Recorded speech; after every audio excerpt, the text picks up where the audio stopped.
Há uma quinta dimensão, além daquelas conhecidas pelo homem. É uma dimensão tão vasta quanto o espaço, e tão desprovida de tempo quanto o infinito. É uma zona intermediária entre a luz e a sombra, entre a ciência e a superstição. E se encontra entre o abismo dos temores do homem e o cume dos seus conhecimentos. É uma dimensão da fantasia, uma região além da imaginação.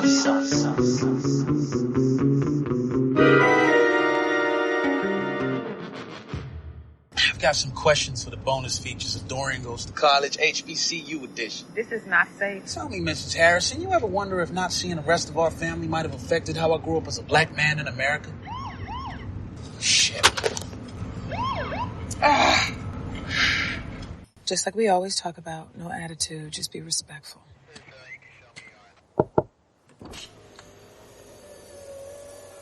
Good afternoon. Good afternoon, officer. We're just taking my son Dorian here up to his first week of college.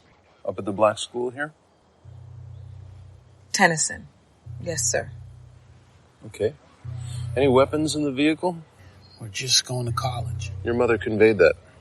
I'm asking if there are any weapons presently in this vehicle. No, sir. You know why I pulled you over? I was going too fast. Since you admitted it, I'll let that go. However, you were operating a handheld device while driving a motor vehicle. I told him, sir, I'm sorry, my fault. Is that device recording? Turn off that camera now. Why? She has the right to film. Turn it off. Hold on. Turn it off.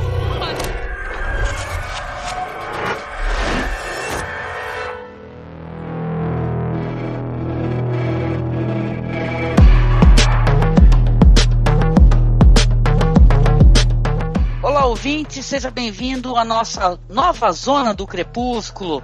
Eu sou a Angélica. Eu sou Marcos. Eu sou a Érica, do Seriadores e do Érica Small Talk. E eu sou Hamilton Cabuna, do podcast Quadrinarrativas e Perdido na Estante. Olá, Érica, tudo bem com você? É um prazer ter você novamente com a gente, minha querida, nesse tremendo programa, né?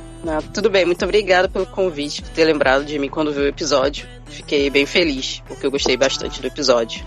Importante. E também seja bem-vindo pela primeira vez conosco aqui, o Hamilton, né? Feliz de poder conversar contigo. A gente já trocou algumas figurinhas pelo Facebook, né? Estamos nos falando pela primeira vez. É verdade, agradeço a Angélica por ter me convidado também a participar do podcast e faço minhas palavras da Érica. Eu gostei muito do episódio. Muito obrigada, vocês são maravilhosos. Pois é, ouvinte, hoje nós vamos falar então da série nova, né? Nós estamos gravando esses podcasts. Falaremos hoje do episódio que me deixou muito balançada, tá?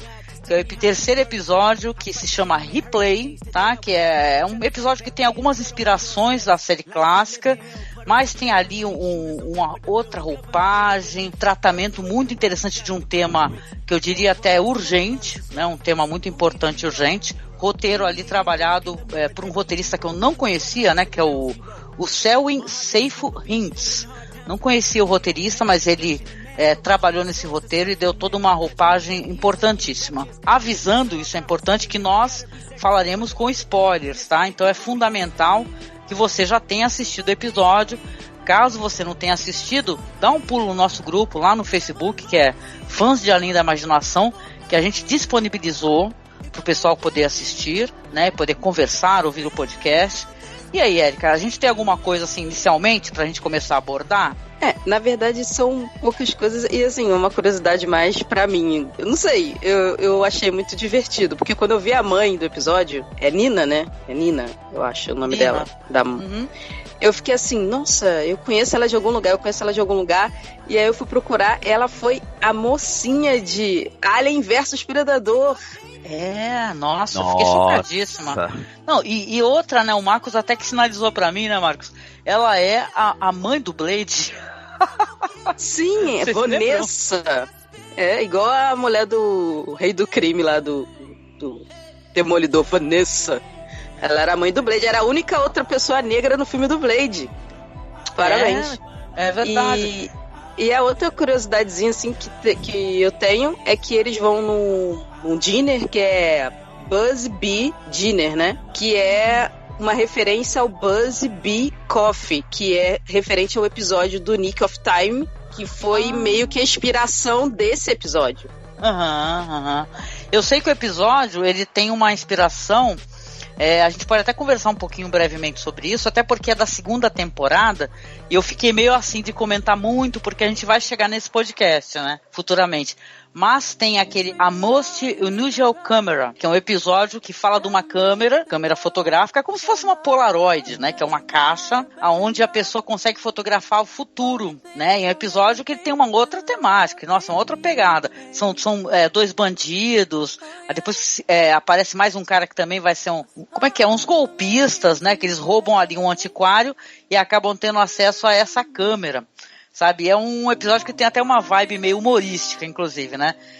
Eu vejo também como uma inspiração para esse episódio de The Twilight Zone, mas eu já li em alguns sites, algumas resenhas, que as pessoas relacionam com outros. Pois é, esse roteiro ele aproveita um conceito que aparece no A Most Unusual Camera, ele também pega alguns elementos do Nick of Time, ele tem alguma coisa de Dia da Marmota também, né? Se a gente for pensar. Pra mim, ele tem uma coisa do que já... A gente pode dar spoiler porque já foi feito, que é o daquele da menina que bate o carro. Eu não sei o nome em inglês, eu não consigo falar aquele nome. É Hitchhiker, do caronista, sabe qual é? Sim, Hitchhiker, né? Isso, ele tem muito desse episódio, assim. Se você parar pra pensar na situação que fica acontecendo, é bem assim, essa perseguição que você fica assim, meu Deus do céu, sai daqui, demônio, o que tá toda hora aparecendo, sabe? Mas é isso mesmo, ele tem elementos de vários episódios, mas ele se sustenta sozinho, né? Ele pega esses elementos e constrói uma história interessante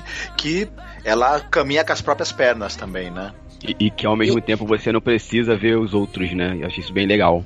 Uhum. E assim, inclusive do Nick of Time, depois assim, se me derem a brecha de dar o spoiler do episódio lá no final, assim, tipo, bônus, eu tenho uma parada muito interessante pra falar, que tem tudo a ver com o Nick of Time. É muito legal, assim, quando você para pra ver, assim, foi isso que ele fez, sabe? Gostei do episódio, assim, eu dou aula de roteiro pra quadrinhos, né, e a gente fica analisando muito essas coisas. Muitas séries e tal, pra até pegar referência de fora. E quando eu tava vendo o episódio, ele me impactou muito, porque o Billy, né, ele vai...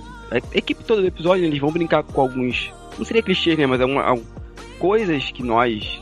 eu sou um homem negro, né, mas nós passamos por isso, e ele vai colocando aquilo de uma forma que eu fui me identificando o tempo todo. Eu falei, cara, já vivi isso, eu já passei por isso. E foi me dando uma agonia muito grande o episódio, quando ela voltava no tempo... E vivi aquilo novamente, né, de outras formas. Nossa, foi um episódio que eu gostei muito, e com certeza eu vou usar ele em algum momento nas minhas aulas. Ah, legal. O episódio, ele faz a gente pode conversar um pouquinho sobre isso, talvez antes de falar sobre ele, que o Rod Serling, nos episódios clássicos, ele tentou, até porque esse caso do Emmett Hill vai ter uma referência no episódio. Uhum. Em 55 teve assassinato desse rapaz, né, desse menino adolescente, né, um menino negro, diz que ele assobiou ali pra uma moça que estava passando, ele foi sequestrado por 2 caras, porque ele era tipo de Chicago, e ele estava no Mississippi fazendo ali uma visita e tal, tava passeio. Nossa, tava muito errado, porque Chicago era completamente diferente do Mississippi na época. E o caso, assim, só para as pessoas entenderem, eu vou tentar contextualizar um pouquinho, né? No caso desse menino, o que aconteceu? Ele assoviou, aí diz que a moça era noiva de um outro rapaz e tal, mas eles pegaram, sequestraram, eles barbarizaram, sabe? Eu não vou falar com detalhes, assim, porque é muito pesado. Barbarizaram o menino, mataram e jogaram ali num rio. Aí o caso, ele acabou fazendo uma grande repercussão, né, pela barbárie, pelo absurdo, né. A princípio os caras estavam até mentindo que o rapaz tinha fugido, porque como estava tendo essa briga aí, que ele tinha mexido com a menina e tal, que ele tinha voltado para Chicago, mas ele foi reconhecido pelo anel que o pai tinha dado para ele. O caso foi um caso assim com muitas repercussões, inclusive porque os jurados, né, o caso foi a júri, e eles mal não perderam, inclusive, muito tempo, foi 1 hora para dar o veredito, absolveram os caras lá, os brancos, de todas as acusações, né? É chocante, é um caso terrível. Então, inclusive, o corpo do menino, a mãe, fez questão que o caixão ficasse aberto depois, né? Ela fala, eu quero que as pessoas vejam, que o mundo veja o que fizeram com o meu bebê. Então vou deixar aqui até, inclusive na publicação, tem toda a trajetória aqui, né? Esse assassinato terrível, ele foi um catalisador para o movimento dos direitos civis, né? Inclusive com pessoas envolvidas, né? Pessoas maravilhosas, Martin Luther King, mais pra frente, e depois teve o caso da Rosa Parks também, né? Esse caso aconteceu nessa época que o Rod Serling estava fazendo aqueles episódios de teatro filmado, sabe? Que a gente comentou em algumas vezes aqui, que foi antes de The Twilight Zone. Ele fazia essa série Playhouse 90 e ele já estava instigado inclusive a tentar trabalhar essa temática, só que, claro, ele, né, não conseguia.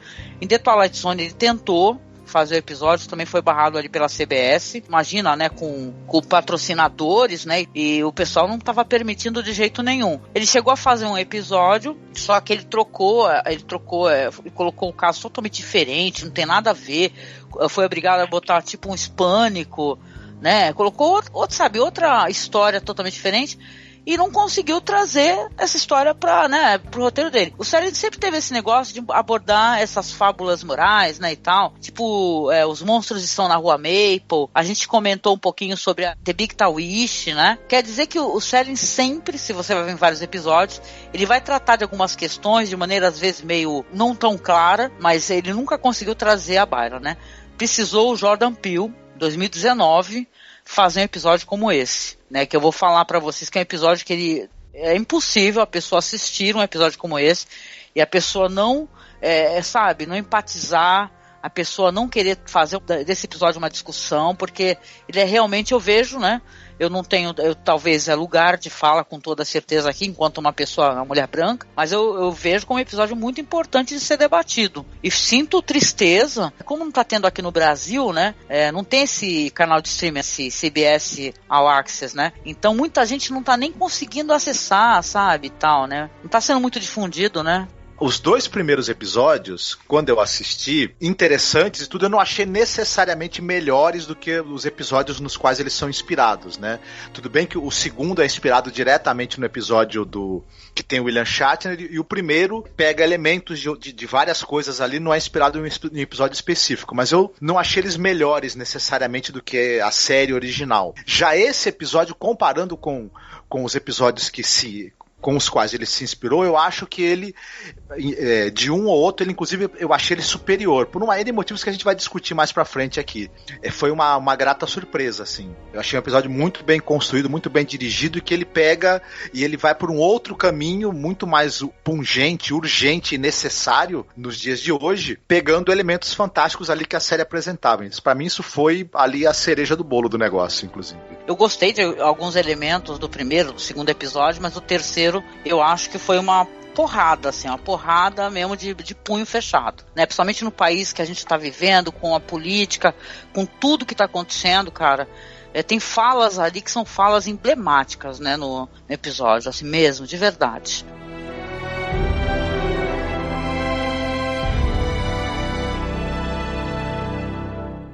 Então o episódio Replay, né, que é o terceiro episódio da temporada, ele vai contar a história da Nina e do seu filho.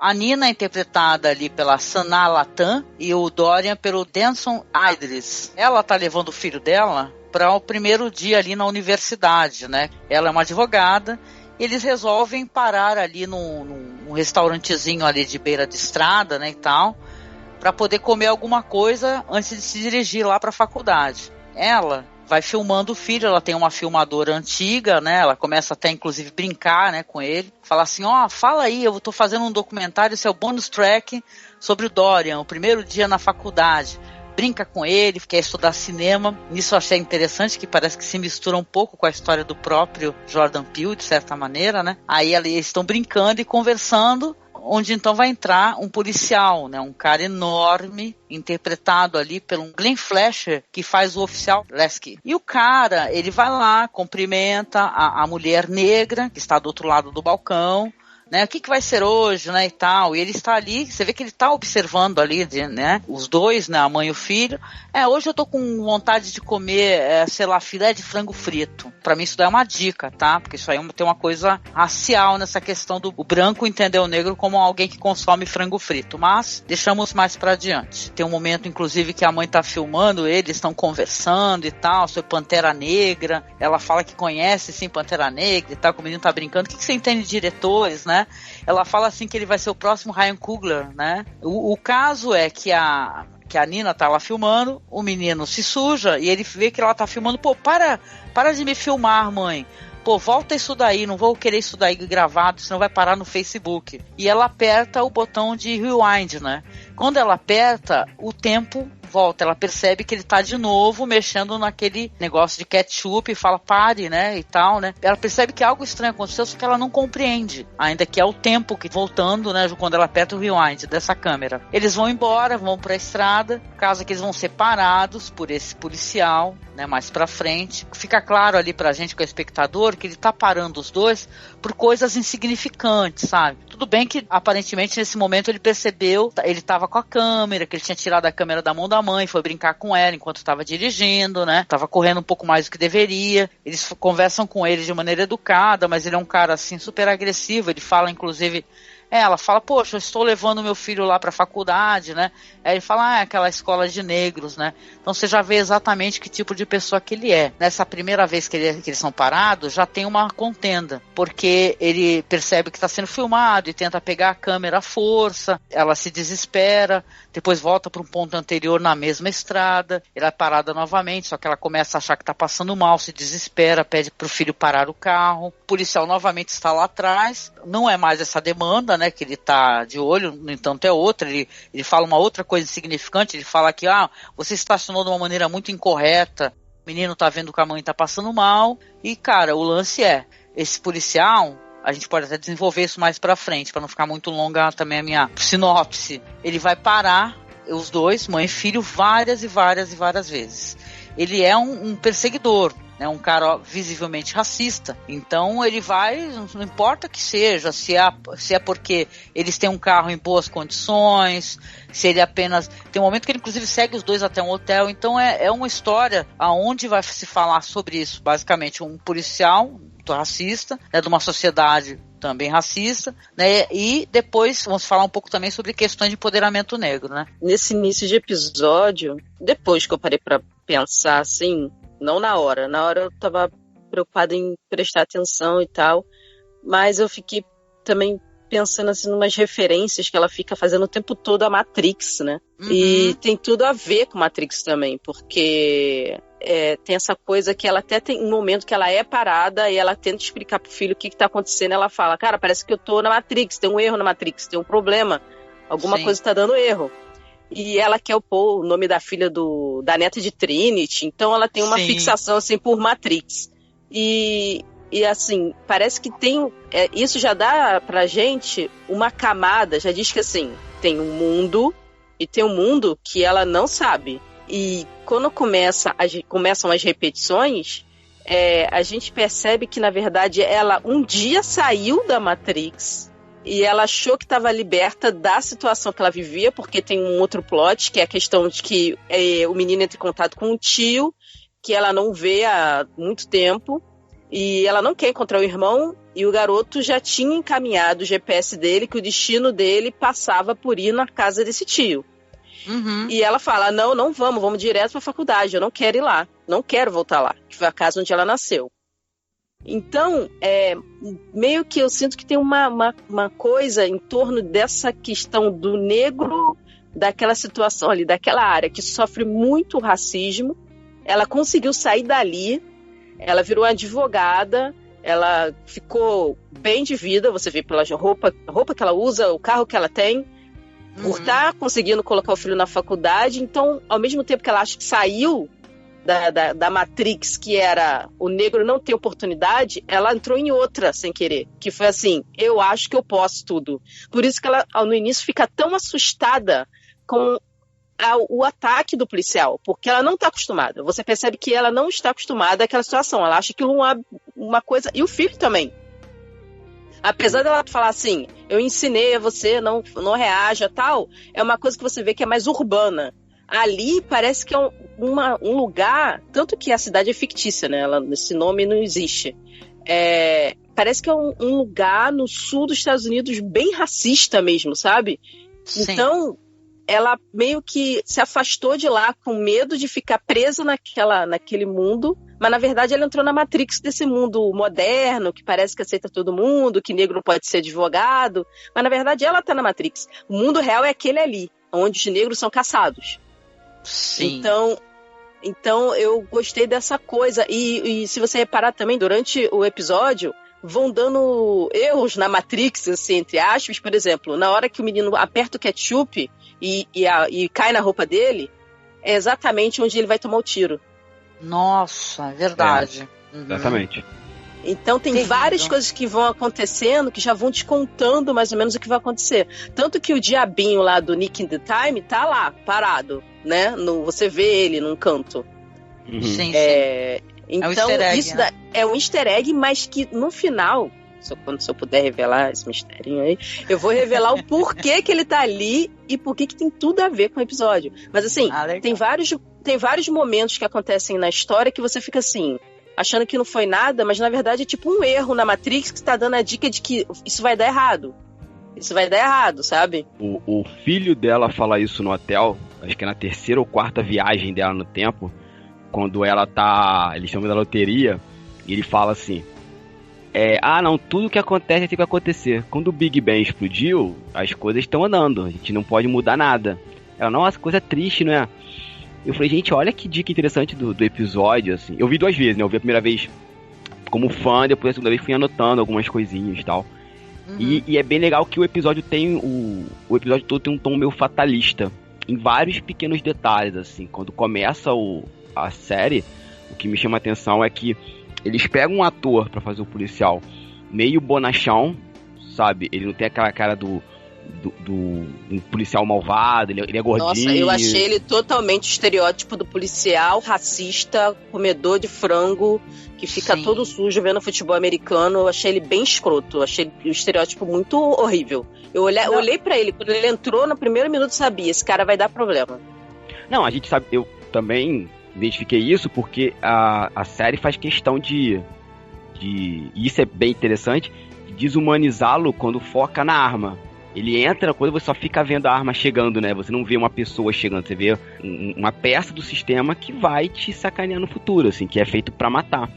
Mas eu não vi ele como um cara, como a Erika falou, né? Assim, esse estereótipo, porque ele é um cara grande, meio gordo, eu achei ele com um cara meio de trouxa, assim. Mas quando ele faz aquela piada entre aspas, né, do frango frito, eu falei, nossa, será que é ele que vai gerar todo o problema? Porque eu achei que ele fosse ter um parceiro, alguma coisa, tipo aquele policial mais forte, mais senhor do engenho, sabe? Não aquele cara gordo, assim. Sim, sim. Essa referência que a Erika falou da Matrix, eu não tinha me tocado, agora ela falando faz todo sentido, sim. Esse episódio tem várias leituras possíveis e camadas mesmo. É bacana isso. Esse personagem do policial, ele me incomodou. Ele é uma pessoa intimidante por um lado, ele tem essa aparência meio ele é gordinho, essa aparência que não parece ser uma coisa que vai te intimidar, mas o que intimida é a atitude, né? Ele é um poço de frustrações. Em determinado momento a personagem da Nina vai tentar ter uma conversa com ele, se aproximar, para ver se ela demove dele a ideia de persegui-los, e ela percebe que ele é um poço de frustrações e ódio mal resolvidos, e o alvo preferencial dele purgar essas frustrações, essa raiva que ele tem dele mesmo é contra as pessoas ali que são as vítimas preferenciais naquela região onde ele vive, né? Onde é socialmente aceito você perseguir, matar, etc, né? Pode não ser aceito pela lei, mas os usos e costumes fazem vista grossa para aquilo, né? Então é um personagem muito intimidante. Ao mesmo tempo, ele é meio que a morte também, né? A mãe tá levando o filho pra faculdade, imagine você perceber que evento ou entidade vai tirar a vida do seu filho quando seria o momento máximo, assim, de orgulho seu, né? Em que ele ia dar o primeiro realmente grande passo pro futuro. Isso é tudo muito assustador e gera uma sensação muito de urgência e de medo o tempo todo nesse episódio. Pegar a fala da Erika, ele é o correlato perfeito do Agente Smith no Matrix 1. É um cara de óculos escuro, todo de preto, sem nenhuma humanidade. As poucas vezes a galera vai dar uma humanidade pra ele, pra gente tentar criar um tipo de empatia, é quando revela que ele é viúvo, né? Que ele tem uma aliança e que tá morto, mas ele tá cagando e andando pra empatia daquela mulher, assim. Ele fala, cara, eu sou racista, eu quero matar vocês porque eu sou racista. Ele não aperta a mão dela, ela tenta apertar a mão dele. Eu não posso, quando estou com a minha arma no coldre, apertar a mão de alguém. Ele fala isso, ele não quer tocá-la.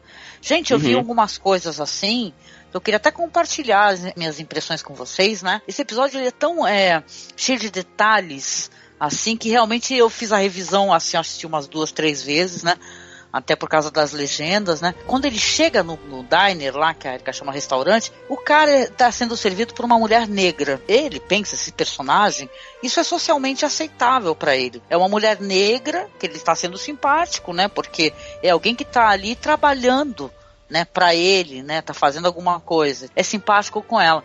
Os dois, que ele olha, a mãe e o filho, são pessoas que quando ele sai de lá, ele vê que, são pessoas que têm um carro melhor do que o dele, se fosse lá. Eu vejo esse personagem, claro que ele é meio estereótipo, sim, só que ele é basicamente a mistura de ódios, assim, de personagens que eu já vi aqui no mundo real. Saca? Gente frustrada, gente cheia de ódio, que quer descontar, que a pessoa negra não pode ter um carro melhor, não pode ter uma profissão melhor. A gente conhece, vocês com certeza sabem de relatos até muito mais do que eu, de gente que tem que andar o tempo todo, com documento, com carteira do trabalho, com tudo, que os caras não acreditam, entendeu? Então, é um personagem horroroso, porque você vê que ele tem aquela coisa inexorável, né? O cara, ele vai seguir mesmo os dois, de qualquer maneira. Ele vai atrás dele na estrada, ele vai no hotel, cara. Imagina um momento que ela resolve, numa dessas vezes que ela aperta rewind, ela resolve ir para um hotel, falar, vamos filho, comigo para um hotel, porque eu não quero voltar sozinha. Ela começa a inventar, né? Não quero voltar sozinha à noite, depois te levar na faculdade. Vamos pro hotel, o cara vai bater na porta do hotel, falando que que recebeu relatos de barulho, de bagunça, entendeu? E saca, e começa a questionar qual que é a sua relação com ela. É a minha mãe, entendeu? Ela fala, ele é meu filho. Então, gente, é horrível. Não, assim. E ele ainda fala assim, eu não perguntei pra você, eu perguntei pra ela. Tipo, qual a diferença faz? Tipo assim, o que o Hamilton falou também, faz parte meio da minha ideia também. Ele é o agente Smith. Ele é o sistema. Ele não aceita que o negro tenha esse carro, ele não aceita que o negro vá para a faculdade, nem que seja de negro, ele não aceita que ela tenha aquela roupa, não aceita. O sistema foi feito para não deixar o negro chegar a lugar nenhum. Exatamente. Quando alguém quebra esse sistema, foge da Matrix, tá errado. Ele tem que colocar a pessoa de volta no lugar dela. E é esse o trabalho dele. Ele é o agente Smith. Ou ele... Então, é pôr no lugar. Ou você vai ser eliminado, ou eu vou te colocar no seu lugar. Que eu vou te intimidar, te humilhar e fazer você desacreditar tudo que você é. Sim. Entendeu? E a construção é tão sutil que, pegando o gancho, esse teu gancho, Erika, e a fala da Angélica, quando ele chega no restaurante, a gente tem um ponto de visão dele. Ele está olhando de cima para baixo pra menina que atende ele, a senhora negra, quando pergunta pra ele. Eu falei, cara, isso é de uma sutileza, de mostrar assim, eu estou acima de você. Ele olha, e quando ele tá com eles, o ângulo de câmera dá de uma forma de que eles estão sempre no mesmo ângulo. A mãe, o filho, né, e ele. Mas quando ele olha, ele tá sempre tentando olhar de alto. Sim. Ele, eu sou acima de vocês. Nossa. Não, e aquela cena revoltante, né, porque ela explode. Gente, eu também tava explodindo aqui. Ela tem esse momento com ele que ela tenta, o Marcos falou, né, que ela fala, gente, eu vou tentar de outra maneira. Aí ela vai lá conversar com ele, educadamente, simpática, chega e fala assim, olha, como é que é ser um policial, né, e tal, como ele mencionou essa questão da arma, aí ele fala, como é que é essa responsabilidade, né, você tá armado o dia inteiro, aí ele fala, muita responsabilidade, aí começa a contar um pouco da vida dela, e tem umas falas dela que ela fala muito sobre importar, né? O meu filho importa muito pra mim. Nós somos tudo um do outro, né? Nessa vida. Casa muito com essa questão de vidas negras importam, sabe? Black Lives Matter. Obrigada, Erika. Tem muito isso. Ela tá tentando, sabe? Falar, olha, meu filho é muito importante pra mim. Ele tá indo fazer cinema na faculdade. Aí ele olha para um menino assim, com aquela cara, parece um bom menino. Ela levanta e fala, nossa, eu consegui conversar com esse cara um pouco. Eu preciso tentar, né, tocar o coração desse cara de algum jeito, Depois ela levanta, quando ela tá dando as costas, ele pergunta pra ela: esse carro aí fora é da senhora? Aí ela vira pra ele assim: sim, por quê?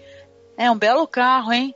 E tal. E depois segue os dois, vai atrás dela pra pedir documento. E aí dessa vez ele faz o quê? Dessa vez ele mata o garoto, porque era o que mais importava pra ela. Então, tipo, sim, quanto mais... porque a gente espera a situação seguinte. O negro vai o quê? Pegar uma barra de ferro e atacar alguém. É esse o estereótipo. O negro é sempre raivoso, descontrolado, descompensado. Ela não. Ela foi urbanizada. Ela chegou e conversou com ela. Ela tentou pelo diálogo. Eu já teria tentado dar um jeito de acabar com esse cara e jogar ele no mato. Mas ela tentou na educação.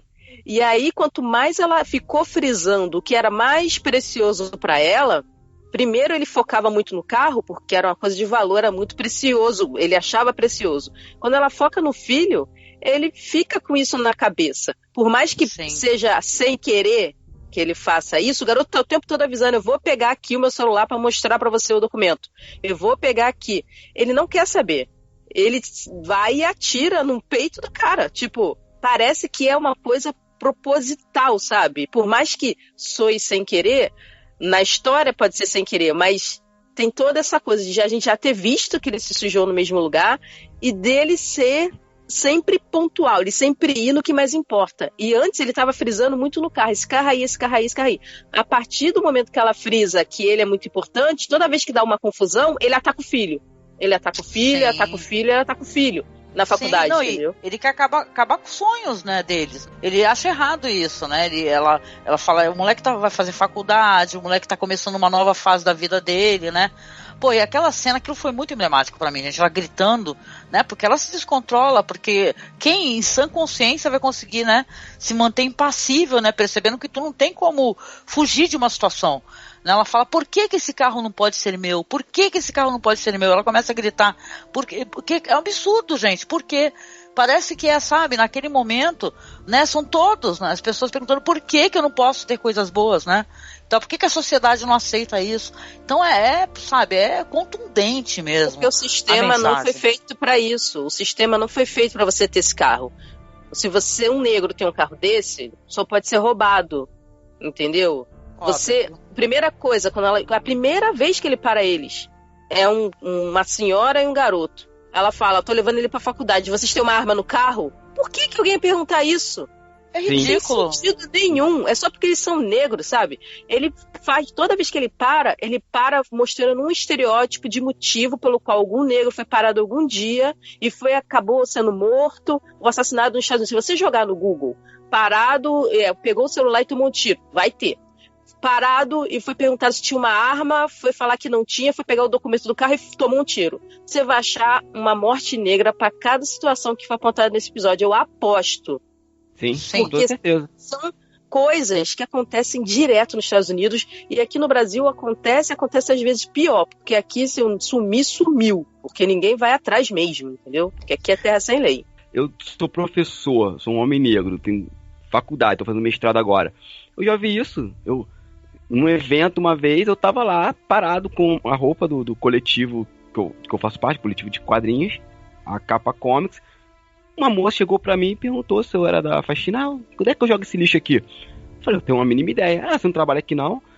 Óbvio, eu não tava com uma roupa ler uma feira literária que tem no Rio de Janeiro. Eu não tava com a roupa da galera da faxina, mas só porque eu estava parado. A moça falou: não, ele é negro, tá aqui no evento, logo ele não pode ser o quadrinista, não pode ser o escritor, ele tem que ser alguém da faxina. A moça: não, confundi. Complicado. Confundiu com o quê, minha senhora? Porque não tem o que confundir, sabe? Tipo, uma coisa é igual, eu sempre tô parado em qualquer loja, vamos dizer assim, sei lá, nas Casas Bahia. Eu não estou de uniforme das Casas Bahia. A pessoa vai vir perguntar pra mim: oi, pode me ajudar aqui com não sei o quê? Gente, as pessoas sempre presumem que se você é negro e tá em algum lugar, você não está consumindo. Você tá lá vendendo ou você tá no cargo mais baixo que tem ali. Ela resolve ir pra casa do irmão dela, né, que é o tio, que é o Neil. Ela até comenta um pouco antes com o filho, que inclusive ela não se dava muito bem com o pai dela, né? Parece que ela saiu de casa, nunca mais voltou, nem pro enterro do próprio pai. Então eu vejo ela também como uma personagem meio afastada e com uma certa ausência de consciência social. Porque o filho dela até fala assim, poxa mãe, diga-me mais, né? Uma hora que ele tá brincando com ela com a câmera, como é que você acha que eu sou um homem negro, criado nos Estados Unidos aqui, sem ter contato com essas coisas? Porque o tio, esse sim, ele já era muito mais ativista e tal, né? E ela a dado momento ela resolve, né? Ela fala, poxa, eu vou ter que fazer uma outra coisa, porque não consigo me livrar desse policial. Ela aperta novamente lá o rewind lá, né, pra ir pra trás, e consegue fazer com que tudo volte e tal, e resolve mudar o projeto dela. Tinha acabado, porque nessa vez, é a vez que ela para e tenta falar pra ele, falar da história da Matrix.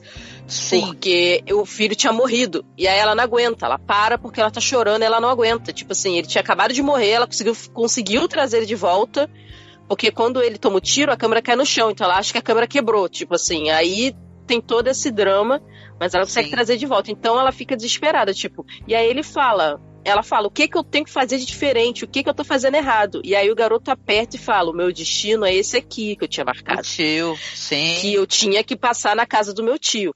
E aí era mais pra despertar ela, que é essa parada da Matrix que eu falei. Porque quando ela tá conversando com o policial lá na frente, lá atrás, ela fala, a minha família me achava metida.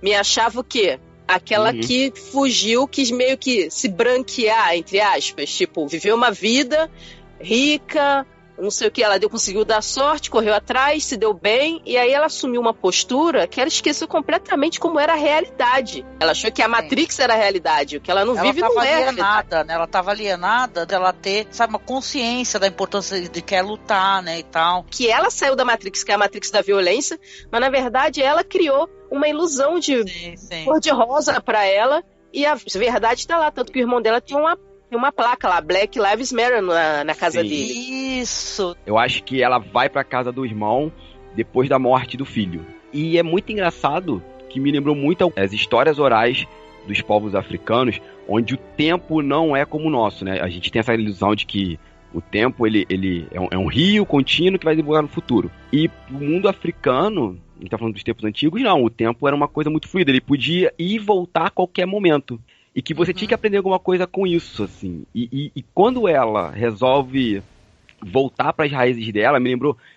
É porque eu não tive tempo de pesquisar, mas tem uma história africana que é muito parecida com isso, assim, que a pessoa, ela volta no passado para compreender alguma coisa da família dela, para ela continuar indo para frente. Tanto que o nome da cidade, eu anotei aqui, é Yearville, amanhã, né, a cidade do amanhã indo pra frente, cedo, uma coisa assim. Eu achei essa coisa do roteiro, né, de eles estão se baseando, a galera sabe o que tá fazendo, né, não é só uma simples viagem no tempo, é uma viagem no tempo com contexto africano mesmo, assim.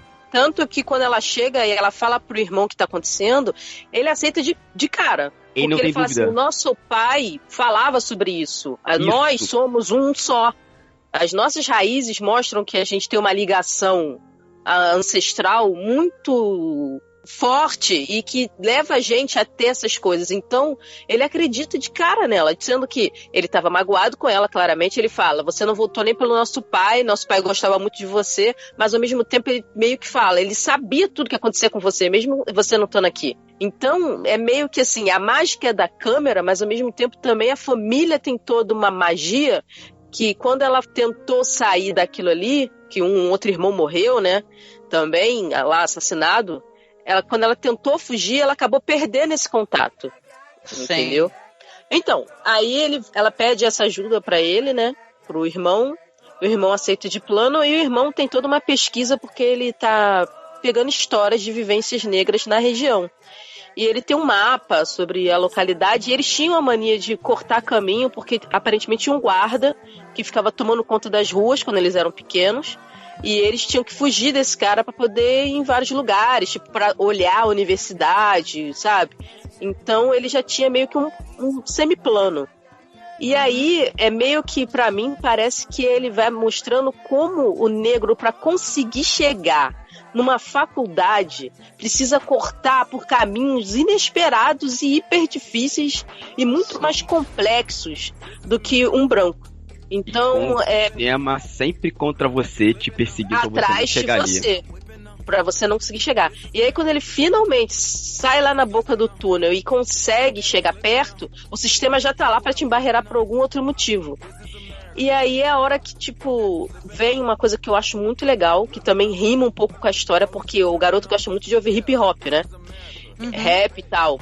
E no final, eu sinto que eles fazem meio uma coisa meio com o clipe do This is America, do Donald Glover, Chelsea Gambino, né? Que ele se chama Gambino quando ele tá cantando. Que tem um momento em que mostra que as crianças gravando, que a arma do negro é agora o celular. Sim. Você poder botar na mídia aquilo. Então, na música, em algum momento do clipe, ele se foca nisso. Tipo, agora a gente pode gravar, é isso que pode ser a nossa arma. E mostra muito bem, assim, não sei, pode ser viagem minha, mas ele não consegue entrar na faculdade porque ele não estão impedindo. O tio já toma a frente, a mãe vem e o cara continua com a arma e o cara vira na cara dela e fala: vocês estão gravando? Vocês não veem todo dia o que acontece? Não faz diferença nenhuma. E é verdade, é gravado e não acontece nada. É no Brasil é gravado, é nos Estados Unidos é gravado e não dá nada. Sabe, ele ali não é uma pessoa, não é assim, ai, contra policial branco, é o sistema falando, não dá nada. E aí, quando todo mundo da faculdade sai da faculdade e começa a gravar, é como se fosse assim, o poder da educação, da cultura, do aculturamento, do estudo, é esse poder da tecnologia junto com as novas pessoas que estão tendo acesso à educação que os antigos não tiveram, é esse o poder que tem. Porque esse poder intimida os outros, não é ele. Porque ele é o sistema, ele não é um policial normal. Esse poder intimida os outros falam, cara, deixa pra lá, deixa pra lá, deixa pra lá, deixa pra lá, e ele vai embora. E aí, finalmente, o menino consegue, né? Ela fala, pode entrar. E aí ele entra e mostra bem de cima, assim, o risco, né? Que é o momento que ele consegue finalmente cruzar aquele momento, assim, tipo, cruzei a linha de chegada. Aqui eu tô protegido, aqui na cabeça da mãe dele, que é uma advogada, que é uma pessoa formada, ali era onde que ela precisava levar ele.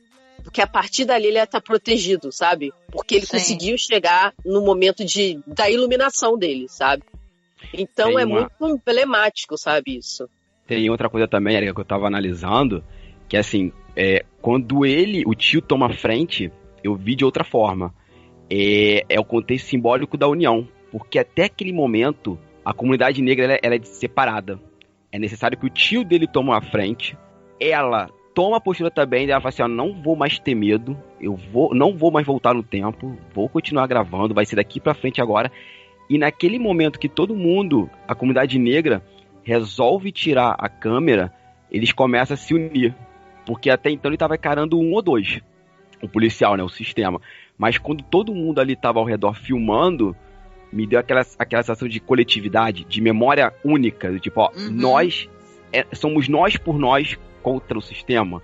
E se a gente não se unir, não vai dar certo. E é nesse momento que os policiais começam a falar assim, cara, não dá. Nós somos em menor número. Tanto que ela até fala, né? Ah, agora eu sei do que você tem medo. E é bem sutil que, repara que o episódio ele se passa 10 anos no passado. Que ele fala isso pra mãe. Nossa, mulher, se passaram 10 anos, você já tá com essa câmera. E é muito sutil, porque é como se ela estivesse lembrando daquilo. Ela vendo a neta, né, a Trinity, brincando e ela rememorando aquilo tudo. E que dá a entender que ela já usou aquilo várias vezes, né? A câmera, porque o filho dela fala isso. Mãe, Caramba. Você tá guardando isso pra quê? Deixa pra lá, vamos seguir em frente. Não, eu acho que, na verdade, a fala dele, pra mim, me deu a entender o contrário. Que desde aquela época ela continua gravando, mas ela nunca precisou usar de novo. E aí ele caiu no golpe da segurança. Ele caiu na Matrix, igual ela tava. Porque ela não conseguiu mais voltar a ser quem ela era antes. Ela começou a ficar dentro do esquema da realidade. A realidade é essa, nua e crua. Então o irmão traz ela pra... Quando o irmão toma frente, ele traz ela pra essa realidade. E aí as pessoas de dentro da faculdade, que são tão mais ela do que o pessoal de fora, que é ele que vive nas ruas, que entrevista as pessoas do povo, eles vêm se juntar. Então precisa juntar. É meio que as pessoas, os negros que conseguem cultura, tem que se juntar com o pessoal do gueto. Porque senão Exato. não vai dar certo. Não adianta você tentar ser o fodão e não levar ninguém junto com você, entendeu? E aí, ela para de usar. Ela continua gravando, ela continua se precavendo, mas ela nunca deve ter usado de novo. E ele fala, esquece isso, mãe. Tanto que a garota pega Trinity, né? Era óbvio, tava muito na cara que isso ia acontecer. E ela vai e deixa a câmera quebrar em 1000 pedaços, né? E ela fica desesperada. E aí ele fala, mãe, relaxa. Já foi. Move on, né?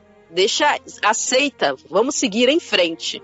E aí ele fala, vocês vão querer sorvete de quê? E sai. E assim que ele sai, tela preta e o barulho da sirene da polícia. Ele perde, abre aspas, a memória social, né? Ele esqueceu tudo aquilo que ele viveu, que é o que a mãe dele resgata quando o irmão toma frente, é o que a comunidade negra toma consciência, né? Nisso que você falou, baseado do irmão dela, né? Que o irmão é um guardião da memória, né? Quando ele fala sobre a gentrificação da cidade, que eu fiz mapa. Eu falei, brother, esse cara é a Nancy, é a aranha que conta as histórias no povo africano, numa dos vários reinos que tem ali. Do Neil Gaiman, né? Isso. Deus americano, sim. Ele é a Nancy, ele é aquela criatura que conta a história, mas não por contar, mas para ser um senso de memória. E eu não tinha me tocado nisso, não, Erika, é verdade. O filho dela esqueceu isso. Não, mas já aconteceu, beleza. E no momento que ela esquece o passado reaparece. Sim. E aí, assim, eu tenho certeza que ele morreu. Pra mim, não tem outra resposta pra aquele final, assim, é dúvida, talvez, não sei o quê.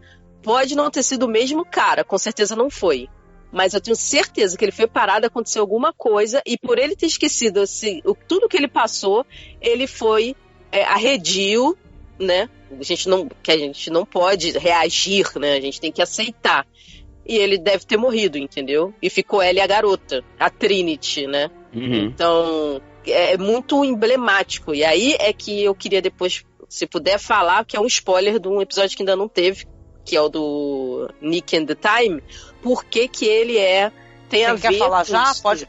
Pode falar se quiser. É um spoiler do Nick and the Time, do final, inclusive, assim, porque ele é exatamente o espelho desse episódio do William Shatner. O William Shatner, ele entra, mexe no daquele demôniozinho que tá no mesmo café, que é da mesma empresa, né, aparentemente, porque tem um nome parecido, um é Dinner, outro é Café, mas é o mesmo nome, e ele começa a fazer perguntas e descobrir coisas que vão acontecer com ele. E aí, no final, ele toma a resolução com a namorada de que quem faz o destino dele é ele.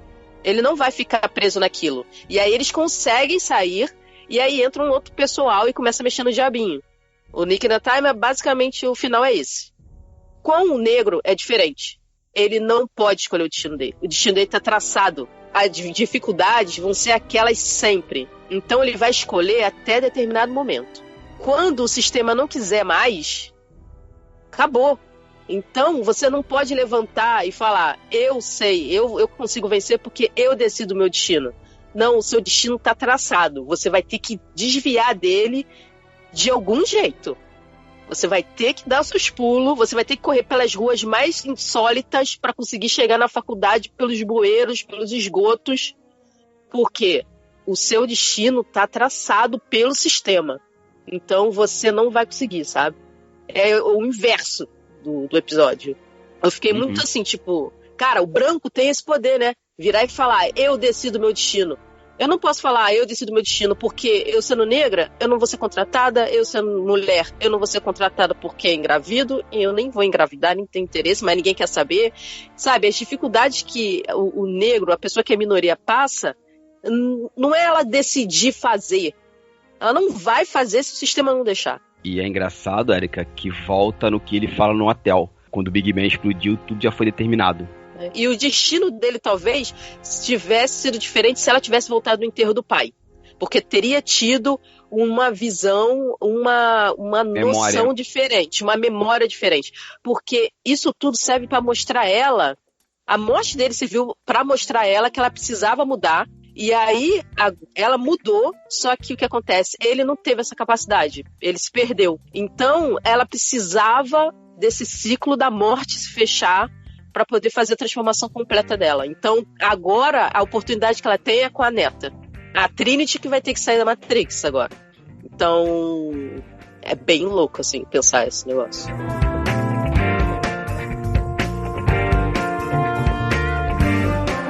Vamos lá, para um bloco de considerações finais. E aí, o que vocês acharam? O que você achou, Hamilton, do episódio? Você curtiu? muito, recomendo o pessoal assistir, e eu acredito que é um episódio que, conforme a gente vai amadurecendo, ou melhor, quando a gente começa a ter empatia por outras causas, o episódio vai ficando cada vez melhor.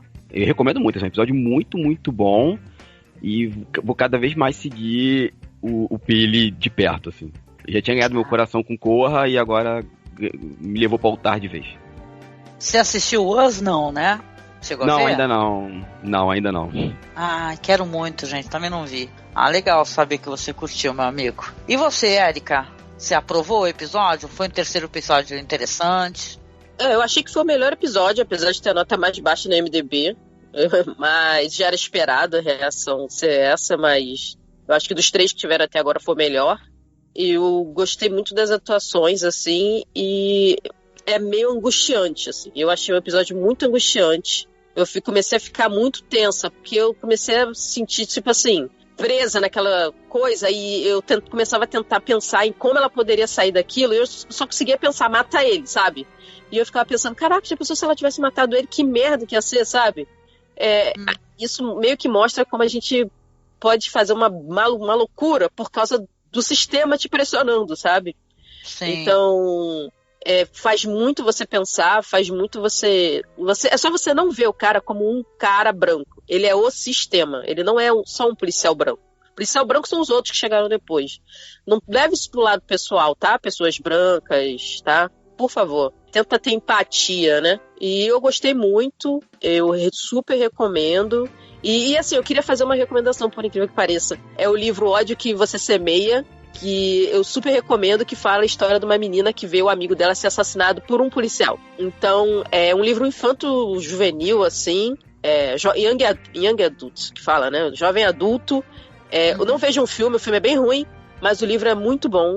E é uma história muito legal, e que inclusive ela cita esse menino que você falou que foi morto, ela cita o nome de todos os negros que foram mortos, que ficaram famosos, que saíram na mídia, sabe? Ela cita todos eles no final do livro, para poder que sejam lembrados, sabe? Para não serem esquecidos. Então é um livro fácil de ler, serve para todo mundo. Pessoas brancas, por favor, leiam o livro, vocês vão entender. A menina tem um namorado branco, então tem toda uma questão.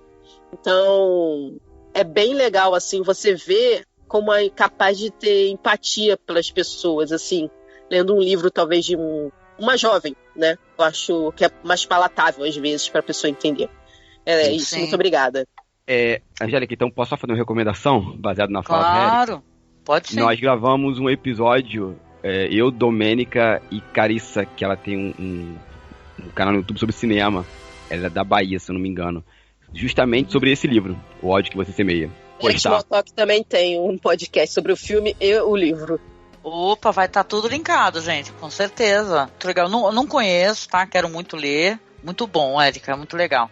E você, Marcos? O que você achou do episódio? Também foi o que eu mais gostei dessa temporada do Além da Imaginação 2019, foi o que eu achei, como eu tinha falado, né, eu gosto dos episódios dos quais ele tira elementos, mas são episódios assim, leves, né, interessantes e tudo. Eu acho que essa história que ele conta, ela é muito mais urgente, muito mais pungente do que as histórias nas quais ele se baseia, sem perder a qualidade, tanto do ponto de vista da construção do roteiro, quanto da narrativa, quanto da fotografia, etc, que é meio um padrão de qualidade que a gente espera, que a gente aprendeu a esperar, né, com a série original. Então, pra mim, ele tá ainda um patamar acima dos episódios nos quais ele se baseia. E até pela importância da discussão que ele levanta e dessas camadas todas que vocês apontaram aí durante os comentários, né, que vocês fizeram sobre, dissecando um pouco esse episódio, né? Então, pra mim, realmente é muito recomendado, já triplicou o meu interesse de acompanhar essa série, né? Acompanhar o trabalho do Jordan Peele, né? Ele não é o diretor nem o roteirista desse episódio, mas tem muito do DNA do que é o trabalho dele ali. Então ele como apresentador e como quem está por trás também da produção, traz um padrão de qualidade altíssimo, né?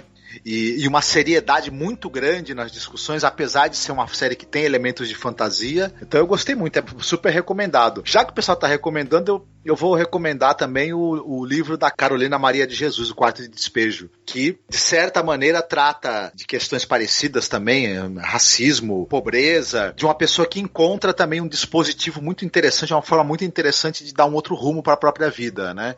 E até inesperado, talvez.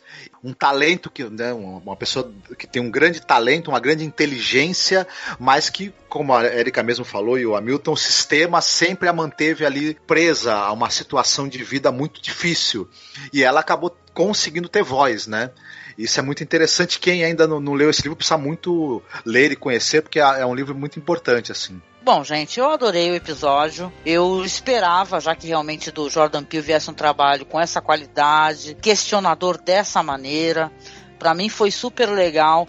Eu penso até que esse episódio não é nem pra falar pra mim, Angélica, ou pra Marcos, é pra falar pra Erika, pra Hamilton, entendeu? É para as pessoas entenderem a importância da união, as pessoas negras se unirem, sabe, questionarem, sabe, enfrentarem. É o episódio que ele convida ao enfrentamento, na minha opinião. Então, eu acho que ele quer dialogar com essas pessoas, sabe? A gente tem que parar um instante para pensar, questionar o que está acontecendo aqui no Brasil, porque são relatos diários de horror e de violência, percentuais altíssimos de morte da pessoa negra, periférica. Então, a gente tem que, sabe, o nosso lugar nisso daí, talvez, é chamar a atenção de outras pessoas, né? Para elas saírem da sua bolha, da sua concha, né? De segurança, né? Pensar um pouco no próximo, isso é importante. Então eu adorei o episódio, foi maravilhoso, foi um grande episódio assim. Eu não sei o que vai vir do próximo, teve um pequeno trailer no final, né, do próximo episódio. Tô muito curiosa para assistir, mas com certeza o Jordan Peele, na minha opinião, tá, ele fez o episódio, como eu falei lá, que o Serling queria fazer e não conseguiu. Tem um momento que eles vão virar ali na rua Emmett, ele conseguiu fazer em 2019, que o Serling não conseguiu fazer lá em 59,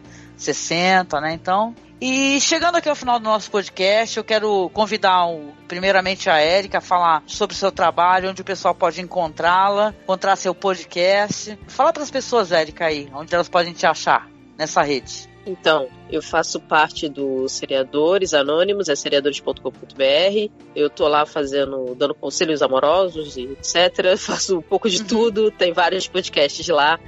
E tem o meu podcast com a Amanda, que é o Eric Small Talk. Resumindo, o Small Talk é papo furado, é o papo de fila de banco. Então, o que dá na telha... É o melhor papo furado que eu já vi, viu, minha amiga? Perdão. Muito bom, viu?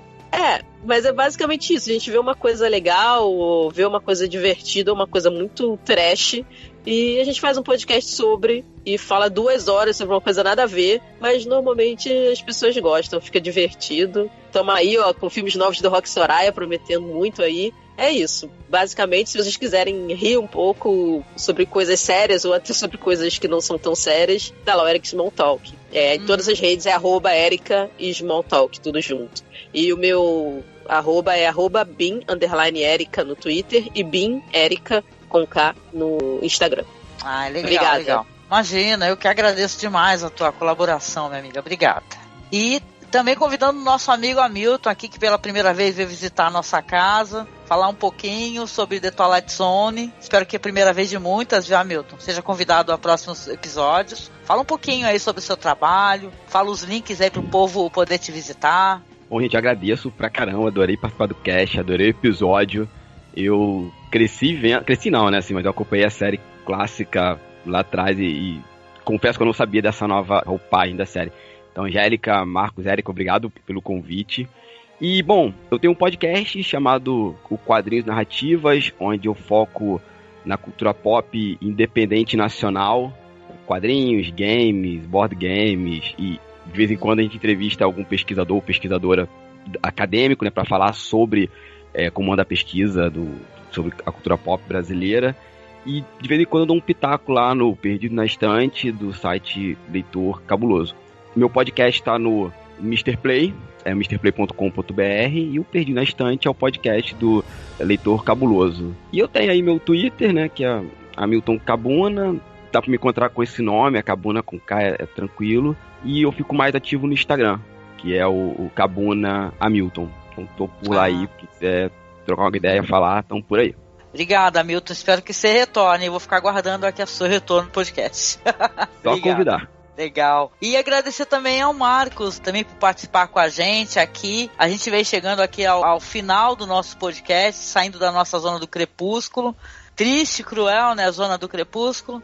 E aí, Marcos, você quer deixar aí uma mensagem final para o nosso ouvinte? Eu estou aqui ainda refletindo sobre tudo que foi dito. Então, o que eu gostaria de pedir ao nosso ouvinte é que assista o episódio, depois escute essa discussão maravilhosa que rolou aqui e reflita muito sobre tudo que foi dito aqui, sobre a sua vida e sobre a sua relação com os outros, né? No atual momento do Brasil, isso é muito necessário. A gente já tem uma sociedade atrasada, retrógrada, preconceituosa, excludente, e ela ainda quer dar passos para trás, né? Então, isso não pode, de jeito nenhum, né? Então, a gente precisa evitar isso sob qualquer meio que a gente possa, né? O futuro depende disso, por aí. Com certeza. Deixo aqui para vocês um grande abraço. Recomendo que vocês acessem a nossa página lá no Facebook, Além da Imaginação Podcast, o nosso grupo. A gente está ali se juntando também para trocar experiências, trocar inclusive material de conteúdo para poder, né, ter acesso. E siga-nos nas redes sociais, Masmorra Cine, no Facebook, no Twitter é Masmorra_cast e no Instagram é @MasmorraCine, tá? Se você puder, para poder nos ajudar, para que a gente continue mantendo o nosso conteúdo, o nosso servidor, nos apadrinhe, tá? Seja nosso padrinho, nossa madrinha. E a gente finaliza aqui deixando um grande, grande abraço. E até o próximo podcast, né, gente? Tchau, gente. Tchau, gente. Tchau, fiquem bem. O povão pede o exército, já era. Pediu o exército. É porque realmente nós estamos lidando com um país profundamente racista. Afirmou que os policiais militares que atuam nos bairros ricos não podem abordar e falar com os moradores da mesma maneira que na periferia de São Paulo. Ele argumentou que o policial tem que se adaptar ao meio onde está no momento. É uma outra realidade.